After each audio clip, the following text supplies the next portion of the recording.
Trump-Ramaphosa press conference overshadowed by tensions over South Africa, Starlink, and land reform. At a recent press conference featuring U.S. President Donald Trump and South African President Cyril Ramaphosa, what began as a seemingly cordial and constructive engagement quickly shifted into a tense exchange over controversial issues surrounding South Africa's internal affairs, the role of tech mogul Elon Musk, and the country's economic sovereignty. Initially, the atmosphere was described as warm and positive, with President Ramaphosa's approach appearing effective. However, concerns were quickly raised about the presence of key figures in the room, most notably Elon Musk, who some perceived as unsympathetic to South Africa's position. Particular anxiety centered on Musk's alleged manipulation of Grok, an AI chatbot developed by his company Zai. The AI, which once provided statistical clarity on sensitive issues like crime in South Africa, was reportedly altered to withhold accurate data such as the fact that only a fraction of murders in the country occur on farms, and even fewer involve actual farmers. Critics argue this change distorts global perceptions of violence in South Africa, especially claims of a so-called white genocide. Shout out to our dear subscribers. We wouldn't be here without you. To our non-subscribing friends, your support is as valuable. If you can take a second to hit the subscribe button, that will be fantastic. Adding to the friction was Musk's repeated assertion that Starlink, his satellite internet service, was barred from entering the South African market due to racial bias. Ramaphosa's camp countered this narrative, pointing out that Musk voluntarily withdrew his application in January after failing to comply with a regulatory requirement that mandates 30% local ownership for telecommunications ventures. The regulation aims to ensure that profits from South African consumers benefit the domestic economy rather than being entirely externalized. During the Q&A, tensions escalated when a pointed question was raised about what it would take to convince Trump that there is no white genocide in South Africa. Ramaphosa responded that Trump should listen to South Africans themselves, including some of his own allies present in the room. He noted that if a genuine genocide were occurring, key figures like his Minister of Agriculture wouldn't be standing with him. Trump pushed back, insisting that there were thousands of stories, documentaries, and reports that suggest otherwise. He called for visual evidence and requested articles be shown to support these claims, prompting a brief moment of audio-visual display at the press event. The event concluded without resolution, but not before attention was drawn to controversial footage shown during the meeting, including inflammatory remarks by local political figures on land occupation. These clips are expected to fuel ongoing debates about land reform and race relations in South Africa. Observers noted the conspicuous presence of South African billionaire Johan Rupert, who was not questioned during the session. His appearance at the White House was seen as a reflection of his significant influence, though his lack of engagement with local media remains a point of contention among South African journalists. Initially, a few questions were addressed, offering a glimpse into Ramaphosa's thinking.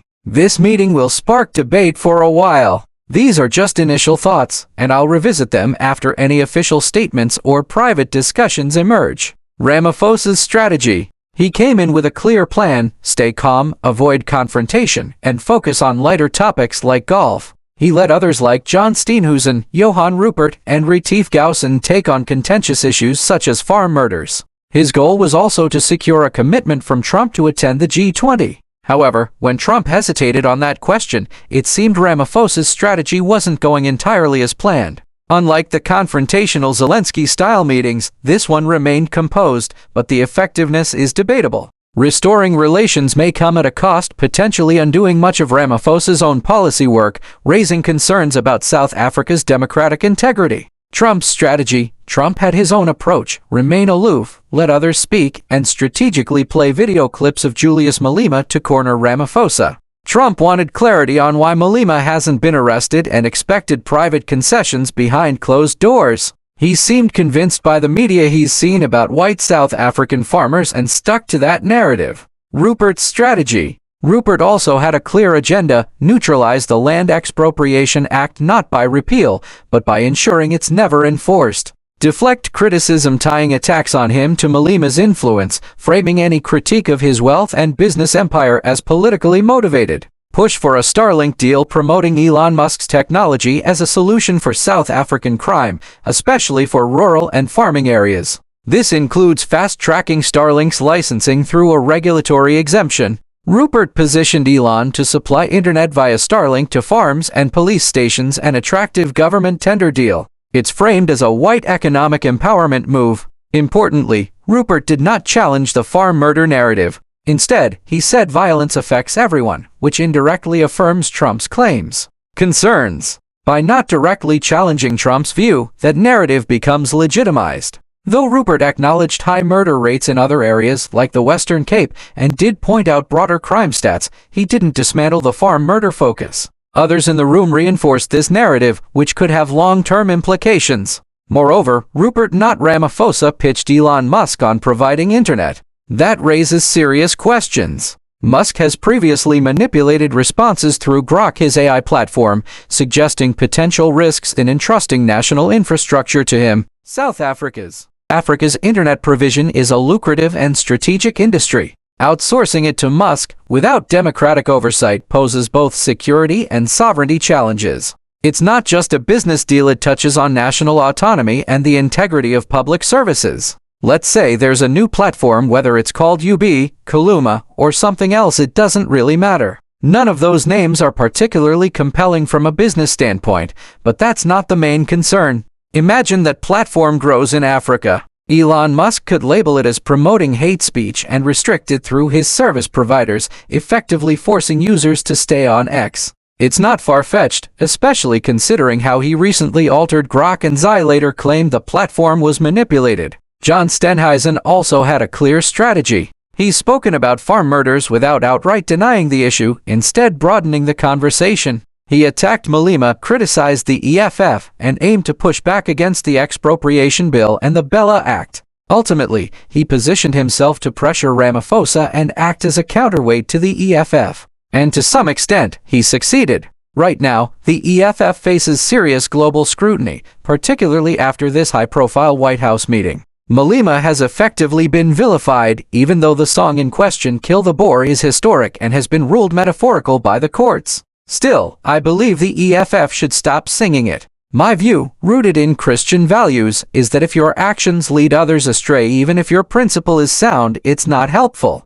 This song hasn't caused farm murders. The crime rate on farms hasn't changed much whether Malema was politically active or not. South Africa has a broader crime problem, but symbolic acts matter. Just like displaying the apartheid flag is hate speech, singing that song even metaphorically can be harmful. As a Christian, love and justice guide my perspective. I can't support a narrative that erases the injustices of the past, the 1913 Land Act, Group Areas Act, and so on. Black South Africans were dispossessed of land, pushed to the periphery, and today still don't own much commercial farmland. So while I understand why people sing the song, and I don't think it's inciting violence, I also think we should seek unity, not division. That said, there's also a problem with people who refuse to acknowledge these historical injustices, benefiting from an unequal system and claiming everything they own is fair and square. That mindset is also against the values of love and fairness. This White House meeting has now painted the EFF as a radical, dangerous group. Companies might even start rooting out EFF supporters due to the influence of people like Elon Musk and Stenhuisen, who presented themselves as defenders of order and reason. Stenhuisen essentially told Trump, "I'm keeping things from getting worse." Ramaphosa, meanwhile, didn't take full control of the conversation. He let others speak, which allowed their narratives to dominate. Perhaps he should have been more assertive, more solution-driven. Talk about policing, justice, progress. His silence gave the impression he's not fully aware or in control. Looking ahead, a deal is still possible. Starlink gets approval, Trump attends the G20, and the GNU proceeds with someone like Stenhuisen acting as a stabilizing figure. But there are clear ideological divides. Someone like Adrian Gore doesn't share views with an ANC member like Kumbutu Nyaveni, especially on issues like the knee. In closing, this wasn't the worst-case scenario. It wasn't a Zelensky moment. But the meeting did allow misleading narratives to spread, especially regarding farm crime. The truth matters. Not to protect a party or person, but to build a future based on facts. Farm murders are horrific, but to claim white farmers are uniquely targeted in some racial campaign misrepresents the broader reality of crime in South Africa. I fear that right-wing narratives, driven more by ideology than data, are now shaping global perceptions. Still, Trump seems ready to make deals with Africa, and that may continue. But the truth, academic, data-backed truth, must be defended. Let's talk in the comments. These are just my initial thoughts.